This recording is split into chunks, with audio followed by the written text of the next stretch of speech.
ನಮಸ್ಕಾರ ವೀಕ್ಷಕರೇ. ಶ್ಯಾಮ್ ಶೃಂಗೇರಿ ಅವರು ನಮ್ಮ ಜೊತೆಗಿದ್ದಾರೆ. ಇವರು ಯಕ್ಷಗಾನದಲ್ಲಿ ಪುರುಷ ವೇಷದಲ್ಲಿ ಹೆಚ್ಚು ಪ್ರಸಿದ್ಧಿ ಆದಂಥವ್ರು. ಹಲವಾರು ಮೇಳಗಳಲ್ಲಿ ತಮ್ಮ ಅಭಿನಯ ಮೂಲಕ ಹೆಚ್ಚಿಗೆ ಪ್ರಸಿದ್ಧಿ ಆದಂಥವ್ರು ನಮ್ಮ ಜೊತೆಗಿದ್ದಾರೆ. ಅವರು ಯಕ್ಷಗಾನದಲ್ಲಿ ಹೇಗೆ ಬಂದರು, ಯಕ್ಷಗಾನದಲ್ಲಿ ಯಾವ್ಯಾವ ಮೇಳಗಳಲ್ಲಿ ತಮ್ಮ ಪ್ರಸ್ತುತ ಇದ್ದಾರೆ, ಜೊತೆಗೆ ಯಕ್ಷಗಾನಕ್ಕೆ ಬರೋದಕ್ಕೆ ಅವ್ರಿಗೆ ಏನು ಒಲವು ಮೂಡ್ತು ಅನ್ನೋದನ್ನು ಒಂದು ಅವರ ಸಣ್ಣ ಪರಿಚಯ ಮೂಲಕ ತಿಳಿಸ್ಕೊಡೋಣ. ಮೊದಲಾಗಿ ಮಲೆನಾಡು ಮೀಡಿಯಾ ಯೂಟ್ಯೂಬ್ ಚಾನಲ್ ನಿಮಗೆ ಸ್ವಾಗತ. ಯಕ್ಷಾಭಿಮಾನಿಗಳಿಗೆ ಹಾಲಾಡಿ ಮೇಳದ ಕಲಾವಿದಾನಂದ ಶ್ಯಾಮ್ ಮಾಡುವಂಥ ನಮಸ್ಕಾರಗಳು. ಅಬ್ಬಳ್ಳಿ ಅನ್ನುವಂಥ ಒಂದು ಪುಟ್ಟ ಗ್ರಾಮದಲ್ಲಿ ವಾಸು ಮತ್ತು ರಾಧಮ್ಮ ಎನ್ನುವಂಥ ಒಂದು ದಂಪತಿಗಳ ಜೀವನದಲ್ಲಿ ಹುಟ್ಟಿದವನು ನಾನು. ಹೆಸರು ಶ್ಯಾಮ್ ಅಂತ. ನಾನು 9ನೇ ಕ್ಲಾಸ್ ವಿದ್ಯಾಭ್ಯಾಸ ಮಾಡಿದಂಥ ಸಂದರ್ಭದಲ್ಲಿ ಒಂದು ಧರ್ಮಸ್ಥಳದಲ್ಲಿ ಮಂಜುವಾಣಿ ಅಂತ ಒಂದು ಪೇಪರ್ನಲ್ಲಿ ಈ ಯಕ್ಷಗಾನ ಆಸಕ್ತರು ಅರ್ಜಿಯನ್ನು ಸಲ್ಲಿಸಬಹುದು ಅಂತ ಒಂದು ವಿಚಾರಗಳನ್ನು ನಾನು ಗಮನಿಸಿದೆ. ಯಕ್ಷಗಾನ ಕಲ್ತಿರ್ತಾರೆ ಹೇಗೆ? ಇಲ್ಲ ಸ್ಟಾರ್ಟ್ ಅಲ್ಲಿ ಎಲ್ಲೂ ಕಲ್ತಿರಲ್ಲ, ಬಟ್ ಒಂದು ಅಡ್ವರ್ಟೈಸ್ ನೋಡಿ ನಿಮ್ಗೆ ಒಂದು ಯಕ್ಷಗಾನ ಬಗ್ಗೆ ಒಲವು ಮೂಡಿದ. ಹೌದು. ಆಮೇಲೆ ಅದಕ್ಕೆ ನಾನು ಅರ್ಜಿ ಹಾಕಿದೆ. ಅಲ್ಲಿ ಅರ್ಜಿಯಲ್ಲಿ ನಾನು ಅಲ್ಲಿ ಸಾಂಕ್ಷನ್ ಅದೆ. ಅಂದ್ರೆ ಅಲ್ಲಿ ಆ ಸಂದರ್ಭದಲ್ಲಿ ತುಂಬಾ ಜನ ಮಕ್ಕಳು ಅರ್ಜಿ ಹಾಕಿರ್ತಾರೆ. ಅವರು ಅಲ್ಲಿ ಆಯ್ಕೆ ಮಾಡೋದು ಕೇವಲ ಒಂದು 15 ಜನ ಮಕ್ಕಳು ಮಾತ್ರ. ಆ ಸಂದರ್ಭದಲ್ಲಿ 15 ಜನ ನಾನು ಭಾಗಿದ್ದೆ. ನಾನು ಅಲ್ಲಿಗೆ ಸೆಲೆಕ್ಟ್ ಆದೆ. ಆಮೇಲೆ ಆಕೆ 6 ತಿಂಗಳು ಧರ್ಮಸ್ಥಳ ಕೇಂದ್ರದಲ್ಲಿ ಅಭ್ಯಾಸ ಮಾಡಿದೆ, ತೆಂಕುತಿಟ್ಟಾಗಿ. ಮೊದಲು ಅಲ್ಲಿ ಟ್ರೈನಿಂಗ್ ಕೋಳಿ ರಾಮಚಂದ್ರ ರಾವ್ ಗುರುಗಳು, ದೊಡ್ಡ ತೆಂಕುತಿಟ್ಟಿನ ಪ್ರಸಿದ್ಧ ಸ್ತ್ರೀ ವೇಷಧಾರಿಗಳು, ಅವರ ಶಿಷ್ಯನಾಗಿರುವಂತ ನಾನು. ಆಮೇಲೆ ಅವರು ನನ್ನ ಕಟ್ಟಿನ ಮೇಲೆ ಕರ್ಕೊಂಡು ಹೋದ್ರು. ಅಲ್ಲಿವರೆಗೆ ಯಕ್ಷಗಾನ ತೆಂಕ್ ಯಾವ್ದು ಬಡಗ್ ಯಾವ್ದು ಯಾವ್ದು ಗೊತ್ತಿರ್ಲಿಲ್ಲ. ಅಂದ್ರೆ 2 ವರ್ಷದಲ್ಲಿ ಬಾಲಗೋಪಾಲನಾಗಿ ವೇಷ ಮಾಡಿದ್ದೆ. ಸರಿ ಸರಿ ಸರಿ. ಆ ನಂತರ ಯಾವ ವಯಸ್ಸಿಂದ ನೀವು ಒಂದು ಗೆಜ್ಜೆ ಕಟ್ತೀರಂತ? ಒಂದು 13-14 ವರ್ಷ ಆ ವಯಸ್ಸಿಗೆ ಗೆಜ್ಜೆ ಕಟ್ತಿದ್ದೆ. ಹೌದು. ಆಮೇಲೆ ಆ ಕಟೀಲ್ ಮೇಳದಿದ್ದಂತ ಬಾಬು ಕುಲಾಲ್ ಅಂತ ಹಾಲಾಡಿ ಅವರು ಸ್ತ್ರೀ ವೇಷಧಾರಿಗಳು, ಅವ್ರು ಹೇಳಿದ್ರು ನೀನು ಬಡಗಿಗೆ ಹೋಗೋದು ಒಳ್ಳೇದು. ಯಾಕಂದ್ರೆ ನಮ್ಮ ಪರಿಸರನ್ನು ಶೃಂಗೇರಿ ಅನ್ನೋದು ಅಲ್ಲಿ ಹೆಚ್ಚಾಗಿ ಬಡಗಿ ತಿಟ್ಟಿನ ಯಕ್ಷಗಾನ ಪ್ರದರ್ಶನಗಳಾಗೋದು ಹೆಚ್ಚಾಯಿತು. ಸರಿ ಸರಿ. ಆಮೇಲೆ ನನ್ನ ತಂದು ಉಡುಪಿ ಕೇಂದ್ರಕ್ಕೆ ಸೇರಿಸಿದ್ರು. ಸಂತೋಷ ಅಲ್ಲಿನ ನಮ್ಮ ಗುರುಗಳು ಸಂಜೀವ್ ಸುವರ್ಣ, ಬನ್ನಂಜಿ ಸಂಜೀವ್ ಸುವರ್ಣ ಗುರುಗಳು, ಅವರ ಒಂದು ಗರಡಿಯಲ್ಲಿ ನಾನು ಅಭ್ಯಾಸ ಮಾಡಿದೆ. ಆಮೇಲೆ ಅಲ್ಲಿಂದ ಪ್ರಸ್ತುತವಾಗಿ ಮಾರಣಕಟ್ಟೆ ಮೇಳಕ್ಕೆ ನಾನು ಸೇರಿಕೊಂಡೆ. ಮಾರಣಕಟ್ಟೆ ಮೇಳ ಸಾಮಾನ್ಯ ಒಂದು 20 ವರ್ಷರಿಗೂ ತಿರುಗಾಟ ಮಾಡಿರ್ಬೋದು. 20 ವರ್ಷಗಳ ಸತತವಾಗಿ ತಿರುಗಾಟ ಮಾಡಿದ್ದೀನಿ. ಅದ ನಂತರವಾಗಿ ಮಧ್ಯದಲ್ಲಿ ಕೊರೋನಾ ಬಂದ ಟೈಮಿನಲ್ಲಿ ಮಾರಣಕಟ್ಟೆ ಬಿಟ್ಟು 4 ವರ್ಷ ಮಂದಾರ್ತಿ ಮೇಳದಲ್ಲಿ ತಿರುಗಾಟ ಮಾಡಿದೆ. ಮತ್ತೆ 2 ವರ್ಷ ಮತ್ತೆ ಮಾರಣಕಟ್ಟೆ ಮೇಳ ತಿರುಗಾಟ ಮಾಡಿದೆ. ಮತ್ತೆ 2 ವರ್ಷ ಮಾರಣಕಟ್ಟೆ ಆದ ನಂತರ ಈ ವರ್ಷದಲ್ಲಿ ಪ್ರಸ್ತುತವಾಗಿ ಹಾಲಾಡಿ ಮೇಳ ಪ್ರಥಮವಾಗಿ ಬಂದದ್ದು ನಾನು. ಹಾಲಾಡಿ ನಾನು ಮಾರಣಕಟ್ಟೆ ಮೇಳಕ್ಕೆ ಬಂದಾಗ ಬಾಲಗೋಪಾಲ, ಆ ನಂತರ ಒಡ್ಡೋಲಗ, ಆಮೇಲೆ ಪೀಠಿಗೆ ರಾಜ, ಹೀಗೆ ಹಂತವಾಗಿ ನಾನು ಬೆಳೆದವನು. ಅಲ್ಲಿಗೆ ರಾಘವೇಂದ್ರಾಚಾರ್ಯ, ಈಗ ಬಡಗುತಿಟ್ಟಿನ ಒಂದು ಪ್ರಸಿದ್ಧ ಭಾಗವತರು, ಅವರು ನಾನು ಒಂದೇ ಕೇಂದ್ರದಲ್ಲಿ ಅಭ್ಯಾಸ ಮಾಡಿದ್ರು ಉಡುಪಿಯಲ್ಲಿ. ಅವರ ಒಂದು ಸಹಕಾರ, ಅವರು ನನ್ನ ತುಂಬ ಮೇಲೆ ಒಂದು ಅಭಿಮಾನ ಇತ್ತು. ಅಂದ್ರೆ ನನ್ನ ಜೊತೆಯಲ್ಲಿ ಬೆಳೆದವನಕ್ಕಿಂತನೂ ನನ್ನ ಒಂದು ಒಳ್ಳೆ ಗುಣ ಅವರು ಇಷ್ಟಪಟ್ಟವರು, ಗುರುತಿಸಿದರು. ಆಮೇಲೆ ಅವರು ನಮ್ಮ ಮಾರಣಕಟ್ಟೆ ಮೇಳ ಬಿಟ್ಟು ಪೆರಡೂರಿಗೆ ಹೋಗುವಂತ ಒಂದು ಸಂದರ್ಭದಲ್ಲಿ ಒಂದು 3ನೇ ವೇಷ ಸ್ಥಾನದಲ್ಲಿ ಅಂದ್ರೆ ಪುಂಡು ವೇಷಧಾರಿಯಾಗಿ ನನ್ನನ್ನು ಕುಳ್ಳಿರಿಸಿ ಹೋದವರು.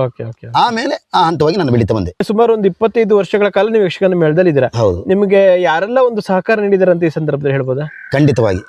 ಮಾರಣಕಟ್ಟೆ ಮೇಳದಲ್ಲಿ ಇರುವಂಥ ಸಂದರ್ಭದಲ್ಲಿ ಹಿರಿಯ ಕಲಾವಿದ ಆಗಿರುವಂಥ ದಿವಂಗತ ಮಳವಳ್ಳಿ ಹಿರಿಯ ನಾಯಕರು, ದಿವಂಗತ ನೀಲವರ ಮಾಮೂಲಿ ಶೆಟ್ಟರು, ಮತ್ತೆ 2ನೇ ವೇಷಧಾರಿ ಆದಂಥ ಆ ಸಂದರ್ಭ ಹೊತ್ತು 2ನೇ ವೇಷಧಾರಿ ಆದರು ಚಂದ್ರಗೌಡರು. ಈಗ ಅವರು ಮಾರಣಕಟ್ಟೆ ಮೇಳದಲ್ಲಿ 2ನೇ ವೇಷಧಾರಿ ಆದಳೆ, ಅವರು ಇರಬಹುದು. ಮತ್ತೆ ಅರವಳ್ಳಿ ಸಂಜೀವ್ ಶೆಟ್ಟರು ಅಂತ ಇದ್ರು ಅವರು. ಮತ್ತೆ ಶ್ರೀ ವೇಷದಲ್ಲಿ ಶ್ರೀನಿವಾಸ ಭಟ್ರು, ಉಪ್ಪಿನ ಕುದುರೆ ಆನಂದರಾವು, ಇವರೆಲ್ಲ ನನಗೆ ಬೇಕಾದಂಥ ಸಹಕಾರ ಮಾಡಿದ್ದಾರೆ. ಆದರೆ ವೇಷದಲ್ಲಿ ಬೇಕಾದಂಥ ಎಲ್ಲ ವಿಚಾರಗಳನ್ನು ಹೇಳಿ ನನಗೆ ಬೇಕಾದಂಥ ಧೈರ್ಯವನ್ನು ತುಂಬಿ ರಂಗಸ್ಥಳದಲ್ಲಿ ಇಂಥ ಪಾತ್ರಗಳನ್ನು ಹೀಗೆ ಮಾಡಬೇಕಂತಹ ಒಂದು ನಿರ್ದೇಶನ ಕೊಟ್ಟವರು ಅಂತ ಹೇಳಿದ್ರೆ ದಿವಂಗತ ಮಳವಳ್ಳಿ ಹಿರಿಯ ನಾಯಕರು.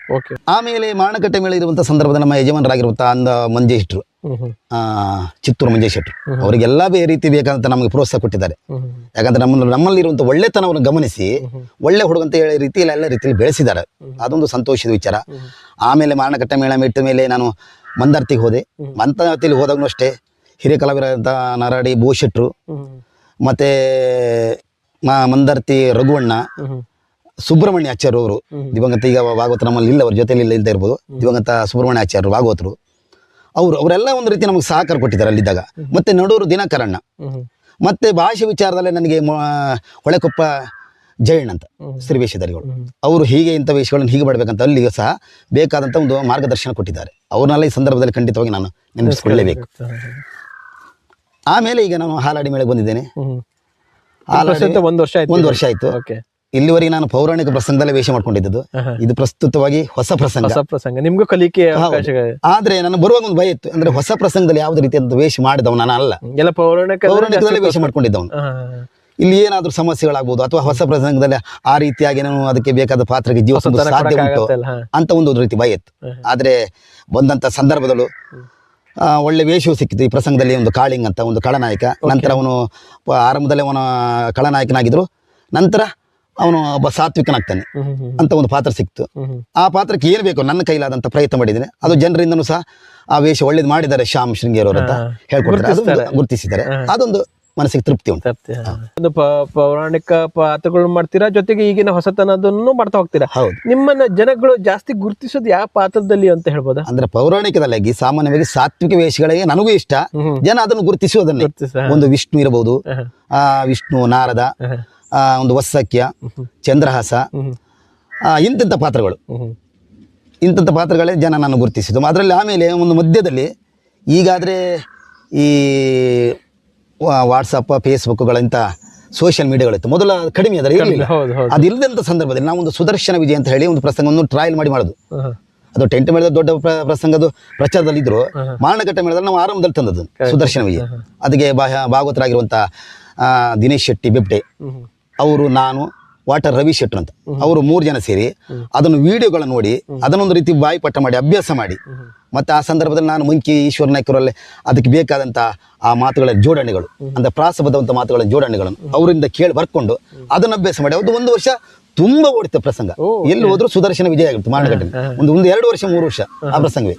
ಅದೊಂದು ರೀತಿಯಲ್ಲಿ ಜನರಿಂದ ಜನಗಳು ನಿಮ್ಮನ್ನ ಗುರುತಿಸಿದ್ದಾರೆ. ಈಗ ಪ್ರಸ್ತುತ ಯಾವ ಮೇಳದಲ್ಲಿ ಹೇಗಿದ್ದೀರಾ ನೀವು? ಈಗ ಪ್ರಸ್ತುತವಾಗಿ ಹಾಲಾಡಿ ಮೇಳದಲ್ಲಿ. ಇಲ್ಲಿನ ಅನುಭವ ಹೇಗಿದೆ? ಅಲ್ಲಿ ಎಲ್ಲ ಆರಂಭದಲ್ಲಿ ಬಂದಾಗ ನಮ್ಮ ಯಜಮಾನರಾಗಿರುವಂತಹ ಕರುಣಾಕರ್ ಶೆಟ್ರು ನಾನು ತುಂಬಾ ಧೈರ್ಯ ಕೊಟ್ಟರು. ಶ್ಯಾಮ, ನಿನ್ ಬಗ್ಗೆ ನಾನು ಕೇಳಿದ್ದೇನೆ, ಮತ್ತೆ ಹಾಲಾಡಿಯ ಧರ್ಮದರ್ಶಿಗಳಾಗಿರುವಂತ ಅಮರ ಶೆಟ್ರು ಹೇಳುದು, ಅವ ತುಂಬಾ ಹುಡುಗ ಒಳ್ಳೆ ಅಂತ ನಿನ್ ಬಗ್ಗೆ ಅವರಲ್ಲಿ ಹೇಳ್ತಾ ಇದ್ರು. ನೀನ್ ಹೆದರ್ಕೊಳ್ಬೇಡ, ಮತ್ತೆ ಪವನ್ ಅಣ್ಣ ಒಂದು ಹೊಸ ಪ್ರಸಂಗ ಕೊಡ್ತಾರೆ, ಅದ್ರಲ್ಲಿ ನಿಂಗೆ ಯಾವುದೊಂದು ರೋಲ್ ಕೊಟ್ಟಿರ್ತಾರೆ, ಅದು ಪ್ರಯತ್ನ ಪಡೋದೊಂದು ಒಳ್ಳೇದು ಮಾಡು, ಜನರಿಂದ ನಿನ್ನ ಗುರುತಿಸುವಂಗ್ ಮಾಡು ಅಂತೇಳಿ ಸಂಪೂರ್ಣವಾದಂತ ಬೆಂಬಲ ನಾನು ಆರಂಭದ ಮೇಳಕ್ಕೆ ಬರುವಂತ ಮೊದಲವರು ನನಗೆ ತಿಳಿಸಿದ್ರು. ಈಗಿನ ಧೈರ್ಯ ತುಂಬಿದ್ದಾರೆ. ಹಾಗಿರುವಾಗ ಅವ್ರಿಗೆ ಮೊನ್ನೆ ಅಷ್ಟೇ ಒಂದು ಕಾಲ್ ಮಾಡಿ ಹೇಳಿದ್ರು, ಶ್ಯಾಮ್ ನಿನ್ ಬಗ್ಗೆ ಎಲ್ಲ ಕೇಳಿದ್ದೇನೆ, ನೀನ್ ಒಳ್ಳೆ ಹುಡುಗ ಅಂತೆ, ನಿನ್ ವೇಷನ್ ಒಳ್ಳೇದಾಗಿದೆ ಅಂತೆ, ಬರುವ ವರ್ಷ ಬಂದು ಮಾತುಕತೆ ಆಡ ಹೋಗು ಈ ರೀತಿ ಅಂತ ನನ್ನ ಮೇಲೆ ಒಂದು ಅಭಿಪ್ರಾಯ ಇಟ್ಟು ಮತ್ತೆ ಬರುವ ವರ್ಷ ಉಳಿಸ್ಕೊಂಡಿದ್ದೆ. ಯಾಕಂದ್ರೆ ನಮ್ ಒಳ್ಳೆತನವೇ ನಮಗೆ ಮೂಲ ಅಸ್ತ್ರ. ಮತ್ತೆ ಈ ತಿರುಗಾಟದಲ್ಲಷ್ಟೇ ಕಲಾವಿದರು, ಹಾಗೆ ಹಿರಿಯ ಕಲಾವಿದರಾಗಿರುವಂತಹ ತುಂಬಟ್ಟು ವಿಶ್ವನಾಥಾಚಾರ್ಯ ಇರ್ಬೋದು, ಮತ್ತೆ ಪ್ರಸಿದ್ಧ ಶ್ರೀವೇಷಧಾರಿಗಳಾಗಿರುವಂತಹ ಉಪ್ಪೂರ್ ಸುಧೀರ್ ಅವರು ಇರ್ಬೋದು. ಮತ್ತೆ ಹಿಮ್ಮೇಳದ ಬಗ್ಗೆ ನಾವು ಹೇಳೋದೇ ಬೇಡ, ಅಂದ್ರೆ ಟೆಂಟ್ ಮೇಳದ ಹಿಮ್ಮೇಳ ನಮ್ಮ ಬಯಲಟ್ಟ ಮೇಳದ ಹಾಲಾಡಿ ಮೇಳದಲ್ಲಿ ಇದೆ.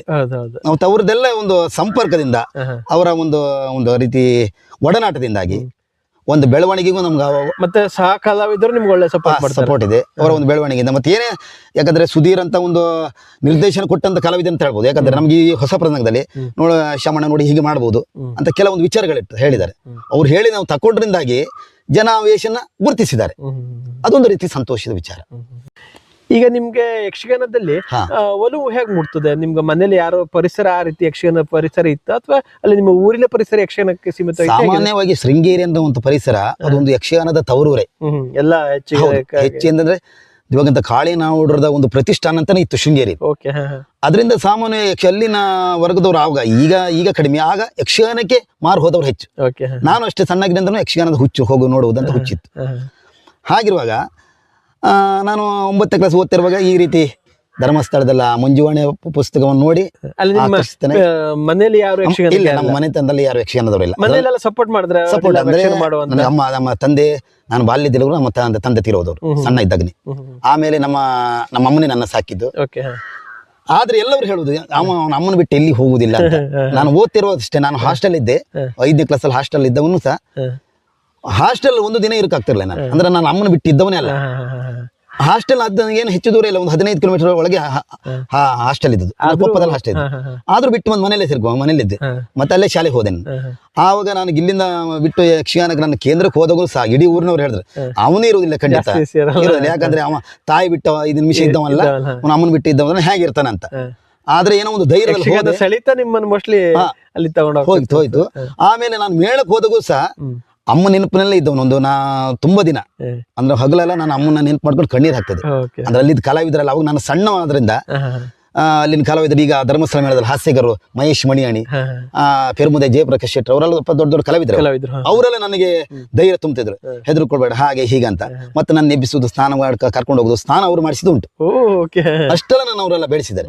ಆಮೇಲೆ ಕಾಲಕ್ರಮೇಣವಾಗಿ ಅದರಲ್ಲೇ ಮುಂದುವರೆದ ಕಾರಣವಾಗಿ ಮನೆ ನೆನಪು ಸ್ವಲ್ಪ ಕಡಿಮೆ ಮಾಡ್ತಾರೆ. ಈಗ ನೀವು ಯಕ್ಷಗಾನದಲ್ಲಿ ಇಷ್ಟು ವರ್ಷಗಳ ಕಾಲ ಇದ್ದೀರಾ, ನಿಮ್ಗೆ ಹಲವಾರು ಸಂಘ ಸಂಸ್ಥೆಗಳನ್ನ ಪ್ರಶಸ್ತಿಗಳು ಕೊಟ್ಟಿರ್ತಾರೆ, ಸನ್ಮಾನ ಮಾಡಿರ್ತವೆ. ಕೆಲವು ನೆನಪಿದ್ದಷ್ಟಾದ್ರೂ ನಮ್ಮ ವೀಕ್ಷಕ ತಿಳಿಸ್ಕೊಳ್ಬಹುದಾ? ಖಂಡಿತವಾಗಿ. ಅರೇಶಿರೂರ್ ಹತ್ರ ಒಬ್ರು ಹೊಸೂರು ಜಯರಾಮ್ ಶೆಟ್ರ್ ಅಂತಿದ್ರೆ, ಅವರು ನಮ್ಮನ್ನ ಅರೇಶಿರೂರಿನಲ್ಲಿ ಒಂದು ಸ್ಥಳದಲ್ಲಿ ಯಕ್ಷಗಾನ ಆದಂತ ಒಂದು ಪ್ಲೇಸ್ನಲ್ಲಿ ಅಲ್ಲಿ ನಮ್ಮನ್ನು ಸನ್ಮಾನಿಸಿದ್ದಾರೆ.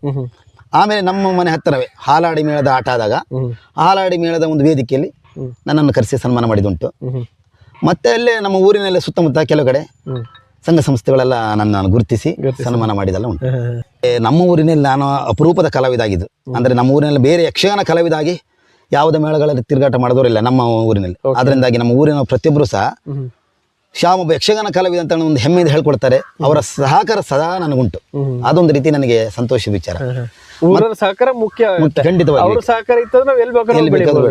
ಹೌದು. ಮತ್ತೆ ಇಷ್ಟೆಲ್ಲ ಒಂದು ಬೆಳವಣಿಗೆ ನಮ್ಮ ಆರಾಧ್ಯ ದೇವನಾಗಿರುವಂತಹ ಶ್ರೀ ಬ್ರಹ್ಮಲಿಂಗೇಶ್ವರ ಸ್ವಾಮಿ ಮರಣಕಟ್ಟೆ, ಆ ಕ್ಷೇತ್ರದ ಮಹಿಮೆ, ಆ ಕ್ಷೇತ್ರದ ಅಧಿದೇವನಾಗಿರೋ ಬ್ರಹ್ಮಲಿಂಗೇಶ್ವರನ ಅನುಗ್ರಹದಿಂದಾಗಿ ನಾವು ಬೆಳೆಯಲಿಕ್ಕೆ ಸಾಧ್ಯ, ಬಿಟ್ರೆ ಮತ್ತೇನು ಸಾಧ್ಯ ಇಲ್ಲ.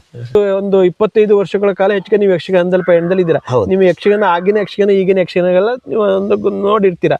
ಈಗಿನ ಯುವಕರಿಗೆ ಯಕ್ಷಗಾನ ಬರ್ತಾರೆ ಅನ್ನೋದವರಿಗೆ ಏನ್ ಮೆಸೇಜ್ ಕೊಡ್ತೀರಾ, ಹಾಗೂ ಪ್ರೇಕ್ಷಕರಿಗೆ ಒಂದು ಮೆಸೇಜ್ ಕೊಡೋದಾರೆ ಏನ್ ಹೇಳ್ತೀರಾ? ಖಂಡಿತವಾಗಿ ಯಕ್ಷಗಾನ ಅನ್ನೋದು ಸಾಮಾನ್ಯ ಎಲ್ಲ ಕಲೆಗಳಿಂದ ಒಂದು ಶ್ರೇಷ್ಠವಾದದ್ದು. ನಾವು ಉಡುಪಿ ಕೇಂದ್ರದಲ್ಲಿರುವಾಗ ನಮ್ಮ ಗುರುಗಳು ಹೇಳ್ತಿದ್ರು, ಬನ್ನಂಜೆ ಸಂಜೀವ್ ಸುವರ್ಣ ಗುರುಗಳು ಹೇಳ್ತಾರೆ, ಇದು ಉತ್ತರ ಪ್ರದೇಶದಲ್ಲಿ ಒಂದು ಯಕ್ಷಗಾನ ಪ್ರೋಗ್ರಾಮ್ ಆದಾಗ ಶಬರಿ ಎನ್ನುವಂಥ ಮೂಕಾಭಿನಯದ ಒಂದು ಪ್ರದರ್ಶನ ಶಿವರಾಮ್ ಕಾರಂತರದ್ದು.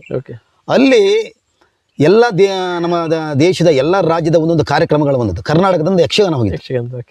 ಅದು ಕೇವಲ 10 ನಿಮಿಷನ 10 ನಿಮಿಷದಲ್ಲಿ ಈ ಶಬರಿ ಎನ್ನುವಂತ ಈ ಪ್ರಸಂಗದ ಭಾಗ ಪ್ರಥಮ ಸ್ಥಾನ ಗಳಿಸಿಕೊಡ್ತಂತೆ. ಅಲ್ಲಿ ಭಾಷೆಯನ್ನು ಮುಖ್ಯ ಅಲ್ಲ, ಬರೀ ಮೂಕಾಭಿನಯ. ಅವಾಗ ಮುರಳಿ ಮನೋಹರ್ ಜೋಶಿ ಅವರು ಮಾನವ ಸಂಪನ್ಮೂಲ ಸಚಿವರಾಗಿದ್ದರು. ಅವರು ಇದನ್ನು ಗುರುತಿಸಿ ಇದಕ್ಕೆ ಪ್ರಥಮ ಸ್ಥಾನ ಕೊಟ್ಟಿದ್ದಂತೆ ನಮ್ಮ ಗುರುಗಳು ಹೇಳ್ತಿದ್ರು ಕೇಂದ್ರದಲ್ಲಿ. ಆಗಿರುವಾಗ ಯಕ್ಷಗಾನದ ಒಂದು ಪವರ್ ಎಲ್ಲರಿಗೂ ಉಂಟನ್ನೋದು ಪ್ರತಿಯೊಬ್ಬರಿಗೆ ಗೊತ್ತುಂಟು. ಮತ್ತೆ ಈಗಿನ ಯುವ ಜನರು ಅಷ್ಟೇ, ಹುಡುಗರಷ್ಟೇ, ಯುವಕರೆಲ್ಲ ಅಷ್ಟೇ ಯಕ್ಷಗಾನ ಅದು ಸ್ವಾದಿಸ್ತಾರೆ. ಯಾಕಂದ್ರೆ ನಾವೀಗ ಪ್ರತಿದಿನ ನೋಡ್ತಿದ್ದೇವೆ ಹಾಲಾಡಿ ಮೇಳದಲ್ಲಿ ಪ್ರತಿ ದಿನದಲ್ಲೂ 1000 ಮೇಲ್ಪಟ್ಟ ಜನ ಕಾಣ್ತಿದ್ದೇವೆ. ಬಿಟ್ರೆ ಈ ಪ್ರಸಂಗಕ್ಕೆ ಪ್ರಾರಂಭದಲ್ಲಿ ಬಂದು ಕೂತ್ಕೊಂಡ ಜನ ಕೊನೆಯವರೆಗೆ ಯಾರು ಎದ್ದು ಹೋದದ್ದು ನಾವು ನೋಡ್ಲಿಲ್ಲ, ಸೆಳೆತ ಉಂಟು. ಹಾಗಾದ್ರೆ ಯಕ್ಷಗಾನದಲ್ಲಿ ಆ ರೀತಿಯಾದಂತ ಒಂದು ಪವರ್ ಇಲ್ಲದೆ ಜನ ಬಂದು ಕೂತ್ಕೊಳ್ಳೋಕೆ ಸಾಧ್ಯ ಉಂಟಾ? ಖಂಡಿತವಾಗಿ. ಯಕ್ಷಗಾನ ಅನ್ನೋದು ಶ್ರೇಷ್ಠವಾದಂಥ ಕಲೆ. ಅದನ್ನ ಪ್ರತಿಯೊಬ್ಬರು ಆನಂದಿಸಬೇಕು, ಅದಕ್ಕೆ ಬೇಕಾದಂಥ ಸಹಕಾರ ಕೊಡಬೇಕು. ಮತ್ತೆ ಇದು ನಮ್ಮ ಒಂದು ಪರಂಪರೆಯ ಒಂದು ಧಾರ್ಮಿಕವಾದಂಥ ಕಲೆ. ಇದು ಇಂಥ ಕಲೆಯನ್ನು ಪ್ರತಿಯೊಬ್ಬರು ಬೆಳೆಸೋದ್ರಿಂದಾಗಿ ನಮ್ಮ ಸಂಸ್ಕೃತಿ ಉಳಿಸ್ಕೊಳ್ಳೋದು ಸಾಧ್ಯ ಉಂಟು. ಸೊ ನಿಮ್ದೀಗ ಒಂದು ಯಕ್ಷಗಾನದಲ್ಲಿ ಬಿಡು ಶೆಡ್ಯೂಲ್ ಅಂತ ಹೇಳ್ಬೋದು. ಆಲ್ರೆಡಿ ನಿನ್ನೆ ಒಂದು ಯಕ್ಷಗಾನ ಮಾಡಿದಿರಾ, ಈಗ ಇವತ್ತು ಸಂಜೆ ಒಂದು ಯಕ್ಷಗಾನ ಇದೆ. ನಿಮ್ಗೆ ನಿದ್ರಾ ಅಭಾವಗಳು ಬಹಳ ಇರುತ್ತೆ. ಯಾಕಂದ್ರೆ ಯಕ್ಷಗಾನ ಅಂದ ತಕ್ಷಣ ರಾತ್ರಿ ಪೂರ್ತಿ ಯಕ್ಷಗಾನ ಇರುತ್ತೆ, ಹಗ್ಲಿ ನಿಮ್ಗೆ ಮಲಗೋದಕ್ಕೊಂದು ಅವಕಾಶಗಳು ಬೇಕು. ಅಂತಂದ್ರೆ ಸಹಿತ ನಾವೊಂದು ನಿಮ್ಮ ಸಂದರ್ಶನ ಮಾಡ್ತೀವಿ, ನೀವು ಒಂದು ಅವಕಾಶ ಮಾಡ್ಕೊಡಿ ಅಂದಾಗ ನಿಮ್ಮ ನಿದ್ರೆ ಇದ್ರೂ ಸಹಿತ ನಮ್ಗೊಂದು ಮಲೆನಾಡು ಮೀಡಿಯಾ ಯೂಟ್ಯೂಬ್ ಚಾನಲ್ಗೆ ನಿಮ್ಮ ಒಂದು ವಿಸ್ತೃತ ವಿವರ ನೀಡಿದಕ್ಕೆ ನಾನು ಧನ್ಯವಾದ ಅರ್ಪಿಸ್ತೇನೆ. ಖಂಡಿತವಾಗಿ ಮಲೆನಾಡ ಕಲಾವಿದನಾಗಿರುವಂಥ ಈ ಶ್ಯಾಮನನ್ನು ಮಲೆನಾಡ ಮೀಡಿಯಾ ಯೂಟ್ಯೂಬ್ ಚಾನಲ್ ಅವರು ಗುರುತಿಸಿ, ಅಂದರೆ ನಮ್ಮ ಊರಿನ ಕಲಾವಿದ ಅಂತ ಗುರುತಿಸಿ ನನ್ನನ್ನು ಸಂದರ್ಶನ ಮಾಡಿಗೆ ತಮಗೆ ಹೃತ್ಪೂರ್ವಕವಾದ ಧನ್ಯವಾದಗಳು.